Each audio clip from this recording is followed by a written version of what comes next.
మన ప్రభువును లోకరక్షకుడైన యేసుక్రీస్తు నామమున మీ అందరికీ నా యొక్క ప్రత్యేక వందనములు. ఈ ఉదయకాల సమయమున దేవుడు మనకిస్తున్నటువంటి వాగ్దానమును చదువుకుందాం. యెహోషువ గ్రంథము 1వ అధ్యాయము 5వ వచనము. నీవు బ్రతుకు దినములన్నిటను ఏ మనుష్యుడును నీ ఎదుట నిలవలేకయుండును. ఆమేన్. దేవునికే మహిమ కలుగును గాక. ఈ ఉదయకాల సమయమున దేవాతి దేవుడు ఈ యొక్క వాగ్దానము ద్వారా మనందరితో మాట్లాడుతూ ఉన్నారు. ఈ యొక్క వాక్యమును మనం జ్ఞాపకం చేసుకుంటే, నీవు బ్రతుకు దినములన్నిటను ఏ మనుషుడును నీ ఎదుట నిలవలేకయుండును.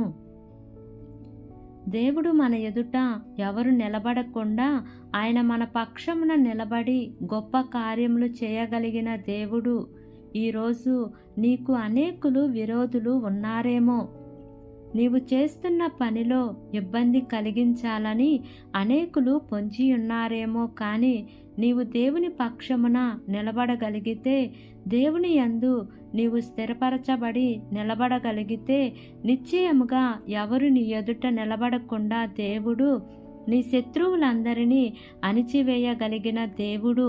యెహోషాపాతును మనం జ్ఞాపకం చేసుకుంటే, ఎప్పుడైతే తన ముందు శత్రువు ఉన్నాడో, తన ముందు సైన్యము ఉంది అన్నప్పుడు, ఆ సమయంలో యెహోషాపాతు రాజు చూడండి, దేవుని మందిరానికి వెళ్ళి ఉపవాసం ఉండి ప్రార్థన చేశాడంట. ఉపవాస దినమును ప్రకటించి దేవుని సన్నిధిలో మొరపెట్టి ప్రార్థన చేశాడు. తరువాత యెహోషాపాతు రాజు ఆ యుద్ధానికి బయలుదేరుతూ వెళ్తుండగానే దేవుడు శత్రువులందరినీ కూడా హతము చేసినట్టుగా మనం చూస్తూ ఉన్నాము. నిజమే. ఈరోజు ఈ వాక్యము వింటున్న ప్రియా సహోదరి సహోదరుడా, నీవు దేవుని పక్షమున నిలబడగలిగితే దేవుడు నీ సమస్యలన్నిటినీ పారద్రోలగలిగే దేవుడు. నీ శత్రువులందరినీ కూడా తరమగలిగిన దేవుడు. నీ ఎదుట ఏ సమస్య నిలబడలేకుండా, ఏది నీకు ఆటంకము కలగకుండా చాలాసార్లు మనకు ఆటంకాలు కలుగుతూ ఉంటాయి. ఎరుకో గోడలు వంటి ఆటంకాలు. దేవుడు ఇచ్చే వాగ్దానమును స్వతంత్రించుకోకుండా ఏదో ఒక ఆటంకము నీ జీవితంలో ఉందేమో. అయితే ఈరోజు దేవుని పక్షమున నీవు నిలబడు. నీవు దేవుని పక్షమున నిలబడుతుండగా ఎవరు నీ ఎదుట నిలబడలేకుండా దేవుడు ప్రతి ఒక్కరిని కూడా తరుముతూ ఉంటారు. అందరినీ కనుమరుగు చేస్తారు. దేవుడు మీ పక్షమున గొప్ప కార్యములు చేస్తారు. నీవు ధైర్యం తెచ్చుకొని నిలబడు. నీవు దేవుని సన్నిధిలో మోకరించి అడుగు. కన్నీరు కార్చి దేవునిని అడుగు.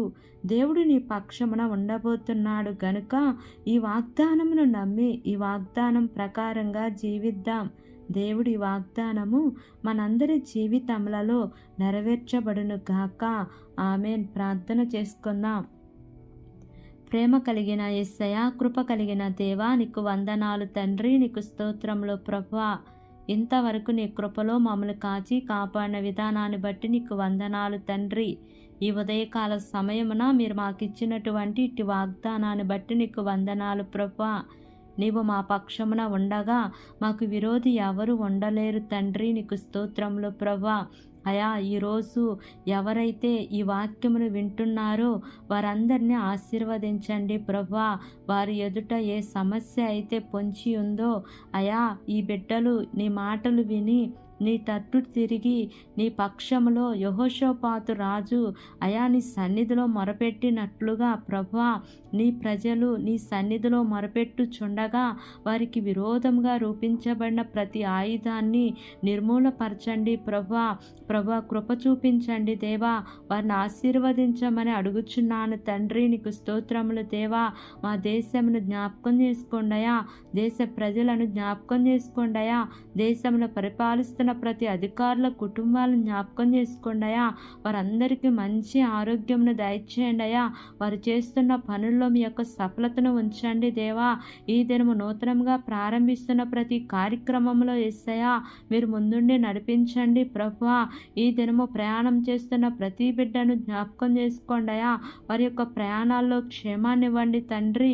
మార్గమధ్యంలోని దేవదూతల కాపుదల నీ ప్రియబిడ్డలకు తోడుగా ఉంచమని, నా యొక్క ప్రార్థన ఆలకించి అంగీకరించమని నజరేయుడైన యేసు అతి పరిశుద్ధ నామమున అడిగి వేడుకొని పొంది ఉన్నాము తండ్రి. ఆమేన్, ఆమేన్, ఆమేన్. Praise the Lord. God bless you all.